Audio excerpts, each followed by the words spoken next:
Yo, what's up guys? How are you doing? Welcome back to my channel again. It's Godana here. Welcome. It's a beautiful day. We are still enjoying summer, the month of July. We're soon gonna be on August. All right. People are having fun here. You know, it's a nice park, very green, clean, and I love actually to take a walk and connect with the nature. Beautiful. Okay, that's nice. Uh, Actually, I visited a friend of mine a couple of days ago. He's a parent like me, and what I find out, he shared a sad story and experience he's going through with his kids.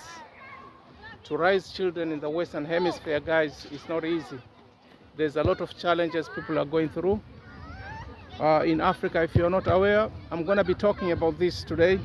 Yeah, it's not easy. It's not easy, guys.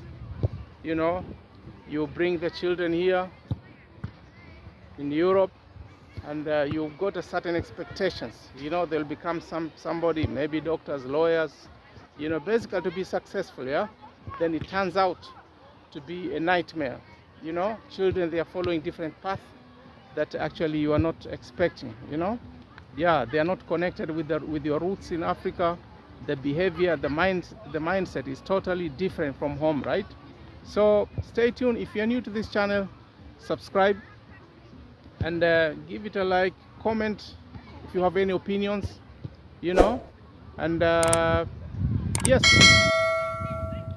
All right. Well, I've just found a nice spot here. At least I can relax. It's far away from the noise. You know, kids are playing. The park is very busy today. The sun is out, so everybody wants to have a glance of the sun. You know, Africa, like I always say, we are blessed. We've got abundance of sunshine. You know, down here we count. A blessed day like this, you can't just miss it out. Stay at home, man. You know, even to take an off day. Well, like I said, parents here from the diaspora, actually from Africa, they are really facing a lot of challenge. Not only Africans, even people from Asia as well, China, wherever. You know, when you come here, you come to integrate with a different culture, different system. You know how it is. So now, what happens is that when you come here, you get that shock. You know, it's not what you're expecting. And you have to adjust as quickly as possible, and life to go on. To be honest, it's not all the Africans, they come down here as parents, they get to be successful in raising their kids in their way, in their own way, in their own dream, in the way they want it to be. Most of parents, they come here, they're expecting their children to be successful, you know, successful, to become a doctor, engineer, lawyers, whatever, you know. That's the expectation of most of the parents when they come down here. But most of them, biggest percentage of them, they get shocked when the children are growing up. You know, there's children's rights here, which actually you have to abide with that. If you go against that, then you're gonna have to face the consequences. For example, in Europe here, you're not supposed to shout at your child, no matter what. No matter what mistake he done, you have to take it easy and just explain to him nicely and warn him in the smoothest way. You don't shout, you don't be aggressive. Once you do that, and then your child goes actually to report in school, and then that case will be taken to the Department of Children's Welfare. And from there, investigation will be done. And before you know, you'll find yourself in a hot soup. You know, you have to answer questions. If they prove you wrong, that you're abusing your child at home, definitely they're gonna have to take the child. And that's most of the action they always take. They take your child, and you might not see him again. You know, so those are the things Africans here and many immigrants, they are facing, they are going through here to adjust with that kind of regulations. For example, if your child actually he doesn't want to go to school, there's no way out. You have to speak to him, or you can go to school, speak to Department of Counseling. They might see what's going on with your child and stuff. In Africa, we handle it different. You know how it is, man. Your child, you wake up, you don't even want to wake up from bed. Yeah, you know what I'm talking about, yeah? First of all, he won't dare even to think about that. Discipline, highly discipline is there. School, you have to wake up to go to school. You know your things, and that's it. Here, it's not like that. If a child doesn't want, you have to find out nicely what does he want, what is it that he don't want to go to school, and that's it. If he don't give you an answer, you leave him like that. If you have a grown-up man or a girl is in college, you can see maybe skipping schools, lessons, you don't want to go to attend classes. In Africa, you'll be concerned. You're gonna know what's going on, and you're gonna be serious about that. But here, you don't ask him anything. He can decide to keep quiet, and you can't do nothing. Yeah. If you go to school, you want to find out his progress, his attendance, maybe. In college, they will tell you he's an adult.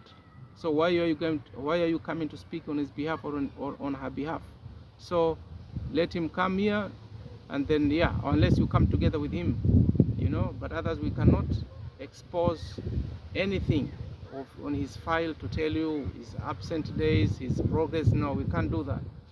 And if you want to do some counseling, you have to come with him, with your son or your daughter, to sign that actually he agree that he needs some counseling, so that we can see what's wrong. Why is he actually not progressing in school and stuff? It's a kind of a weird thing, man. In Africa, we don't do those kind of things. Your child is very open to you. He has to tell you, if you go to school, you want to find out what he's doing, how is his performance and stuff. The lecturer, they will sit down with you and explain to you exactly what to do or what your child is going on.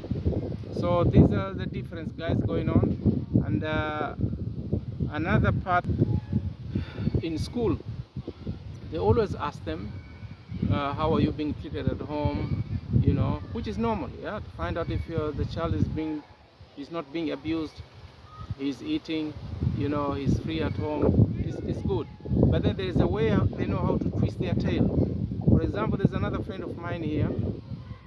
His son, he was actually doing bad in school, and he was addicted to games, playing games on computer and stuff and all those kind of things.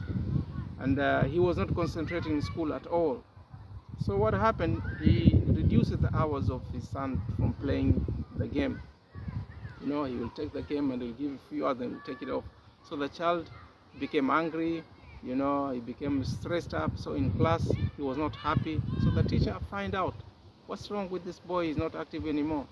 Then the child is saying, no, my dad took my game, he hid it. Oh, then it started there. The case went to the principal. The principal took further to the Department of Children's Welfare. And then, so the department visited my friend's house to go and check it out, what's going on. They took the children. He had actually three more children, plus they were 4. So they end up actually taking the rest, because they find out these parents, they are not responsible, they are abusing the children, and there's a high chances even they are abusing the others as well. So they took all the children. So he has to go through a lawyer and fight it down until they bring back the kids, because they have to do investigation. They have to find that actually it was the first incident, and what happened is that it's not actually a serious thing. But if you don't know your right here, you don't have a lawyer to represent you, you lose your children, and you will never see them again. They will give you a certain distance, not even to come closer to them. So they'll be raised up with the state, people, they volunteer to take them, and then that's it. That's how many of the diaspora, they lose their children. And I've seen actually Somali community from Sweden and in Canada, taking their children back home to Africa. Most of them, they take them to Kenya, and they leave them to grow up there so they can have that roots and culture, and then they come back into Europe or in the Western countries when actually they are grown up, to come for university and stuff. But the children they are bringing from Africa to come and grow up here, they take all these advantages here for granted. They forget where they come from, no discipline. They tend to imitate different culture here in Europe, and they change, they exaggerate their rights, you know. And then yeah, so end up your child, you can't tell him anything. He's your child, but you just see him is going astray, and you don't have any. But apart from that, there are some advantages. Yeah. The education actually is good. It's quality education here. For safety, it's very safe. Especially I'm talking about Ireland here. It's very safe country for the children and stuff. You know, you don't need to worry. Again, quality of life is very good. You know, healthcare is very good. You know, those are the things actually you would prefer to enjoy, right? Which is a bit different from Africa. Most countries, they don't enjoy good healthcare system. You know, the quality of life, most of them is below when compared to Europe here. You know, so they've actually attained the leverage of making almost equal in Europe. You know, accommodation, most of the houses, they look the same. It's the same standard. You will be a cleaner or a driver or a taxi driver. It doesn't matter. Your neighbor can be a doctor, but you are living in the same standard of house. Your children, they are going to the same school, and that's it. They've tried in this way. Actually, I give them a thumbs up, which is different from Africa. Africa, you need to have money. You need to have money to take your children to a good school, private school. Otherwise, if you are poor, then that's it. You know, they end up going to the public school, and you know the results, how it is, yeah? So up here in Europe, they tried education equal to everyone, yeah? Yeah, you're the children for ministers, and somebody who is working as a cleaner or a carer or a healthcare, whatever, they go to the same school, yeah? Use the same transport, they go to the same supermarket, and the transportation is actually very nice. You don't have to even to own a car. So car is like a luxury, you know, it's extra liabilities.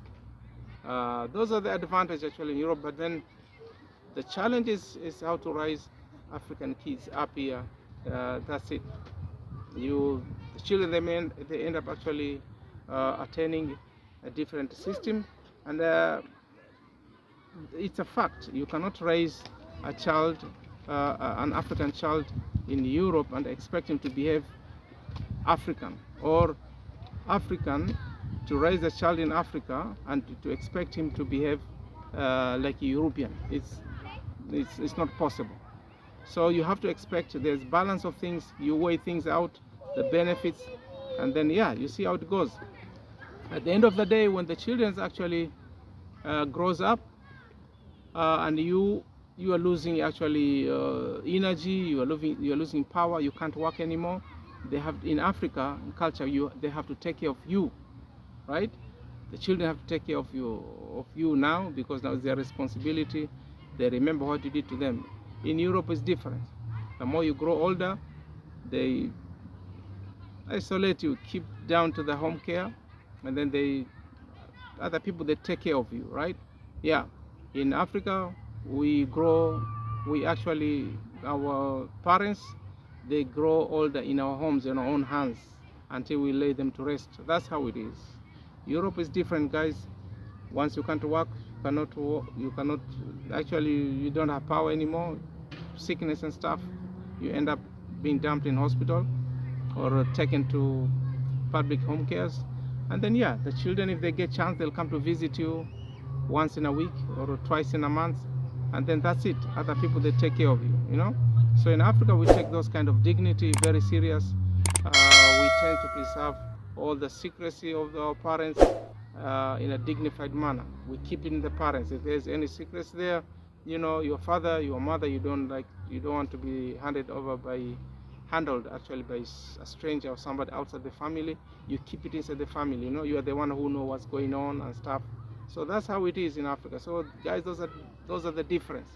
So in Africa, guys, these are things actually you have to expect when you are bringing your children up here. You want them to grow. They have to grow as European, with a European mindset. It's a fact. You cannot go away. And it's 50-50. You are guessing. Your child might not come the way actually you want it, because you are out of control most of the time. You are not in charge, you know. You cannot do the way actually we guide our children and stuff, you know. and they come here, they tend to forget quickly. They forget quickly where they come from. They take advantage and the situation for granted up here. Guys, let me know on the comment, what do you think about this? If you like the video, comment, and also don't forget to subscribe as well. It's Godana here. See you in the next video. Thank you so much. Bye.